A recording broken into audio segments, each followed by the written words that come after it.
welcome everyone to the Lansing Catholic Podcast. My name is Father Joe. I'm the chaplain here. And I'm Mr. Stolp. I'm the Dean of Intellectual Formation. And we have a guest on the show this week, Mr. Jacob Alvarado, one of our seniors. Thanks, Jacob. What's up? Continuing the senior trend we're on right now, Father, because Jake, well, how many days of school do you have left? I believe it's 8 as of today. Does that include finals, or is that just everything? I don't know what that count is. I've 8 just been days of told that class. by everyone else. Very good. So we'll start with some of our updates for this week. So speaking of our seniors, when this episode goes live, it will be their last week of classes. So you'll have even less days of class by that point.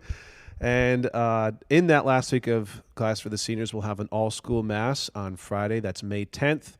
That's about 715-ish days of school that they are completing, Father. If it's 180 every year, that's a lot of days. It's a lot of days of high school. Wow. And then they also have their senior breakfast in the parking lot that day. So are you going to bring anything for that? Actually, I'm one of the ones who's doing all the cooking for that. So. Oh, do you use a griddle or like the big Blackstone? What do you guys use? So, me and Aaron Dennis are going to collect money from the senior class, and then we're going to do all of the shopping the night before. Nice. And then make all the sandwiches start pre-making them 20 breakfast sandwiches? Yeah. Is that what you're going to do? Breakfast sandwiches before everyone shows up. Keep them on one of the warm spots on a Blackstone. Yeah. And then eat as everyone shows Who's up. dragging in the Blackstone? We're going to have one of our friends with the truck bring that in. Very so. good. Good work. This sounds delicious. I want to crash this party. I love breakfast. You're not sandwiches. a senior, Father. They will probably good. give you funny Good on looks. you for getting this all organized and making it something delicious. Sometimes they just hand out Pop-Tarts and carrot sticks or something lame. This sounds better than that. That was your homeschool senior breakfast. Well, no, it's me thinking of the Alabama mission trip. The breakfast every day was Pop-Tarts and carrot sticks. You told me it was sugary cereal every day. And that too. I didn't eat any of that stuff. I'd make a PB&J and call it good. For breakfast? Well, that's all we had. There was no other option. We needed someone like you, Jacob, to come and make us breakfast sandwiches. That would have been great. Did you ever go on a mission trip? I did not know. Wow. That's okay. So we also have AP testing coming up this week, Father. This week we have Monday, governments at 8 a.m. Tuesday, AP Micro is 8 a.m. and statistics is at noon. Wednesday, AP Literature, the test is at 8 a.m. and computer science is at noon. And Friday, we have AP Euro, AP Push, and Macro that whole day. So it's a very exciting day. And for those listening, it is casual dress. So wear your finest sweatpants, and you do not have to go back to school, but it counts as it will not count towards your academic or athletic ineligibility. So if you go to your test and finish it, then you can go home. Correct. Yeah. Yes. Or if you have a noon test, you don't have to show up till noon. And they're all at St. Kaz, so just show up and they'll be in the gym. I will not have breakfast sandwiches, but Jake might make them for us. Is it possible for someone to not even have a test in one of those days and not have to go to school? Or would they have one every day? These are different classes, so I would say, I don't know. I'm trying to think of who has the most, and I think there's 3 or 4 kids over the 2 weeks that would have tests, but I don't think anybody has 2 in a row. Okay. But they wouldn't have to go to school at all. Great. Well, let's switch over to our interview with Jacob. So let me interject here, Father. Okay. So I taught Jake 2 years ago, and he was a sophomore. And my Jake Alvarado story for this is that I was, renowned for not having a clean classroom, I guess you could say, if you can believe that. And we were coming up on parent-teacher conferences, and Jake led a coup against me that day and said, we should not do class, we should clean your classroom. Do you remember this, Jake? It worked, didn't it? It worked because, however, Father, don't worry. I made them. Didn't you have to put it in the proper speech order? No, we had to. I had to. It was just me because I was the one leading it. I had to make a perfect speech. And you said if I'm screwed up any of the points, that we were gonna do. I forgot whether you said it was gonna be a quiz or a speech assignment that day that we had to do. So everyone was whispering me the speech order in the front row, you have to do this next, you have to do this next, and because it was everybody going down if I screwed it up. So So Jake took it upon himself to get, for those who are unfamiliar with a rhetorical speech, there's 6 parts. There's the opening called the exordium. You go into the, now you're testing me here, to the narratio, to the refutatio, Oh, do you remember any of these? I think you missed a part in there. Partitio. I think refutatio was. Refutatio is usually fourth Yeah, I was or gonna say. fifth. Yeah, but I know exorb. Whatever it is, I apologize for those that I forgot all of these orders. But Jake had the intro right. He had laid out the speech. He said his arguments. He countered my arguments, and he concluded it perfectly. So they got to clean my room that day. They got to clean the room. I don't know how much it's getting to clean the room, but it avoided whatever thing that we had to do that day. So Jake also had the idea one time that he was going to give one of his speeches in a Boston accent, that was much terrible. like JFK, RFK, and Mayor Quimby. That's like one of those things that like you're like up at night thinking about like, wow, I really did that. How did that go? Not well. See, I find I can do an accent if it's sort of spontaneous, but if I try to do it more planned in that way, it just doesn't work well. Like I was reading to some school kids the other day at a different school, and I tried doing a British accent, which I can sort of do sometimes, but as I was getting through the book, it got progressively worse, and by the end, I just kind of stopped. There was another time in that class. Do you remember? It was you left the class because you still had your current job as like the dean, but you Sure. were also teaching a class, and something had happened.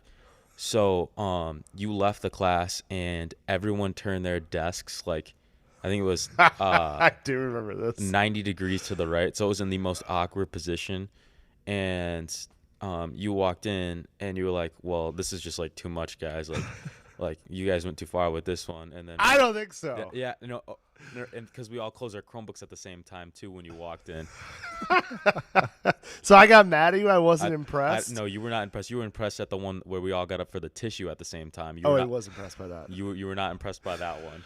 See, this sounds like a new segment we could have is shenanigans in the Stolpa's classes. We haven't had kids tell stories about this yet. I have lots of stories that have happened over the years in my classes, but I only taught for 1 year here, so and it was So it's a limited group of students. it's a that would limited have group, and Jake and the current group of juniors are the only ones left that I would have taught. So Yeah. it's slowly going away. We're not going to have any more stories. Well, I have stories. Maybe we'll get some callers in of two kids I used to teach. So, Jacob, you went to St. Gerard before coming here to Lansing Catholic, and how was that transition from grade school to high school? Well, I got caught in the COVID year, so Man. we didn't even really get to finish. Like, it felt like I was still an 8th grader coming in here. Like, I just like, we never really got like an official graduation or everything like that. Like, they tried their best. It was Right. like an outdoor graduation Right. on the baseball field, but coming in here, it felt like I'm just walking into a day of 8th grade. And it feels like, that's like one of the things that I fell behind on is I still have like I haven't taken a note a single day in high school. And that's like when we get into our like advice for, underclassmen, like that's like I didn't think I needed to take notes in 8th grade and things like that. And I didn't because Right. it's 8th grade, but coming into high school, I needed to take notes and I just haven't taken them. And that's one of my biggest regrets is What made you realize? What class was it that Calc. you realized? Calc. no, algebra 2, Algebra 2, where you realized I need to take these notes. 100%. Yes. And did you find yourself falling behind Oh, because of yes. that, or hey, I don't know how to do this? Yeah. Like I said, I mean, the first 2 math classes I had, algebra 1 and geometry, I took those both in the same year, and I felt like I did fine in those. I didn't need to take a single note. I listened in class. If you do all the right things the first couple of classes, if you just listen in class, you listen to the lectures, what they have to offer. I mean, you're going to be okay. Going in algebra 2, that was like a huge transition because you're not covering new material. I took algebra 1 in 8th grade year. I failed the right. bypass. Absolutely failed it. We didn't even touch on half the topics that we were supposed to for the bypass test, but I'm not going to get into that. But Just blame it on shutting down in March. yeah, we're going to go with that. But like I had majority like algebra 1, like I had like most of the stuff down, and then geometry is a lot of algebra 1 just put into like geometrical shapes, formulas, things like that, plugging and doing just simple math. But then you got into algebra 2 and you're covering new topics like, a little bit of trigonometry at the end of the year, a little bit of different things, and you're going to need notes on that stuff. It's a lot of memorization for those types of things. So that's probably some of the biggest advice that I could give for people coming in is Take notes. take notes. So that being what it is, last Wednesday, you and a group of your classmates were at Holt High School, right? Tell us. Oh yeah. Tell us what was going on there and what happened then. So it's the senior scholar for CAAC. It's where you had the 10 athletes that played 2 sports in their senior year with the highest GPAs get an award for their accomplishments that senior year. So, And you were one of them. You played football and you played basketball. yes. The people out who are watching on News Channel 8, they can't see this. So why are you smiling at that? I played football. I was on the basketball team. That's fair. So, well, good. Congratulations. We heard MSU's hockey coach, Adam Nightingale, talk. I thought it was a very good speech. And did you take anything away from that or anything that you're going to take with you? Yeah, that was I felt like, one of the bigger points in his was, regardless of what the money is, don't only pursue a job because of money, pursue it because you love it. And, he was talking about how there was one year he was making $15,000 a year because he wanted to pursue a job as a coach.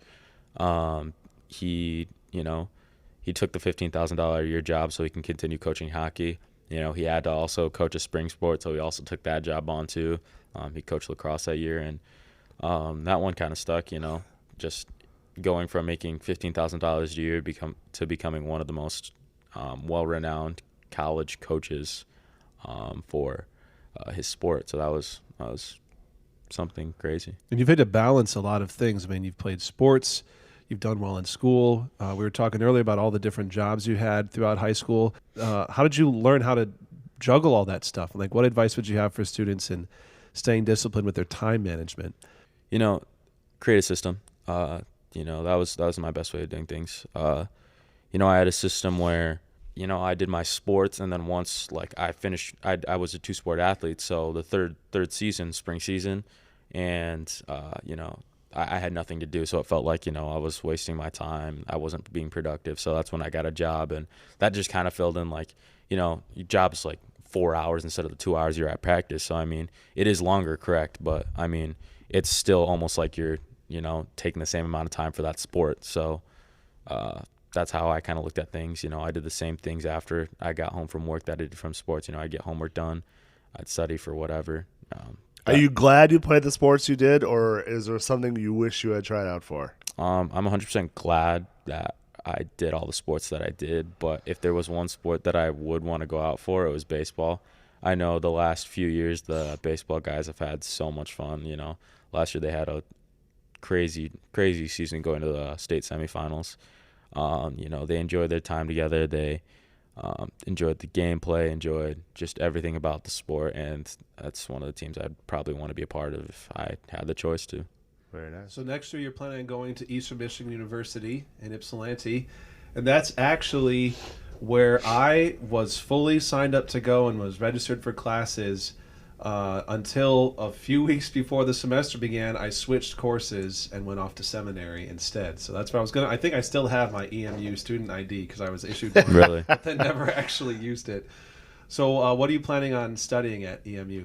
I plan to, minor in business while majoring in pre-law while I'm there, then going out to law school when I'm done. Very good. Very ambitious. Yeah. I like it. Do you have any advice for incoming freshmen or incoming seniors? At one point in your Lansing Catholic career, go out for SLT. It looks great on, it's like almost the same thing as student government, basically, on college resumes, work resumes, things like that, because we don't have a student government here. It's basically SLT for us. Go out for SLT your senior year, whether it be Roshinka representative or something else. Just putting, the SLT/student government, whatever it is you're going to put on your resume is going to look that much better, because when I went out for my jobs, that's one of the things that stuck out. They've always asked about that on the interviews. So very good. All right. Thanks so much, Jacob. It's great to hear from you. We wish you all the best. Let's transition to our mailbag. We did get a submission on our online form. So in the show notes. We did not. We did. On our, unless it was you. What? No, it doesn't say who it was. Was it your mother? I don't know. So in the show notes for all of our episodes, does it say, Joseph, are you eating healthy? There is a link where you can submit questions or topic suggestions, and someone submitted one. All it says is lacrosse. Submitted on April 20th. Are they wondering the rules of lacrosse? Or I how mean, lacrosse I think they works? just want us to talk about lacrosse. So Okay. I did pull together some lacrosse factoids or whatever you want to call them. So we've got a boys and a girls lacrosse team. The girls team is coached by Dwayne Mason, and a couple of highlights from them. So Gabriella Torgerson, one of our seniors, just committed to Northwood University. That's in Midland, Michigan. Good job, Gabby. Yep, congratulations. And also, both of these teams are actually co-op teams, so they have a handful of students from other schools that play on them. So the girls' team has just one other girl who is not a Lansing Catholic student but plays on the team. And then for the boys' lacrosse team, that's coached by Rich Kimball, they have a bunch of students from other schools. I think a bunch are from Lansing Christian, but most of them are still Lansing Catholic students. So if anyone is interested, they're certainly open to having more players join the team. I know they're always kind of like, if they have a couple of injuries or kids aren't able to come, sometimes they can't actually play the game because they're not meeting the minimum number of players needed. So if anyone's interested, they're trying to build up the program. I was talking to Kenny Goodrich. He said it really took a hit after COVID. It was just hard to kind of pull together the team after that. So none of the boys on the lacrosse team have committed to playing college yet, but some are thinking about it. And one other interesting thing about Coach Kimball is that he actually goes to many of our partner schools, and he'll run a little 3-week workshop on lacrosse training during their gym classes. That's a good way to build up your program. Father. I actually do Yes. remember that. They used to come over there? Yes, he did come to St. Gerard. That was one of the ones. Well, clearly it didn't work for you, though. It did not. So I'm a hockey player, and so it's interesting watching lacrosse because it really is like hockey, but on the field. It's got a lot of similar rules and similar just strategy in how you play the game. Have you talked about going to a game recently? What was that like? So I went to a girls lacrosse game recently. It almost reminded me of like a soccer field setup. I mean, I'm not really big into soccer. I'm not really big into lacrosse, but hockey. It looked a lot like hockey too. Yeah. I almost associate like the field setup, like how players stand and where they can't be, like lacrosse, soccer, and hockey almost in like the same group. Yeah. And I know a lot of people who are both lacrosse and hockey players. So I mean, those two sports definitely do go hand in hand. Similar strategy. Well, I think that's all we got today, folks. Thanks for tuning in. Be sure to listen in next week for all the latest at Lansing Catholic. I'm Father Joe. And I'm Mr. Stolpa. And I'm enough. And I'm great at doing stuff. We'll see you next time.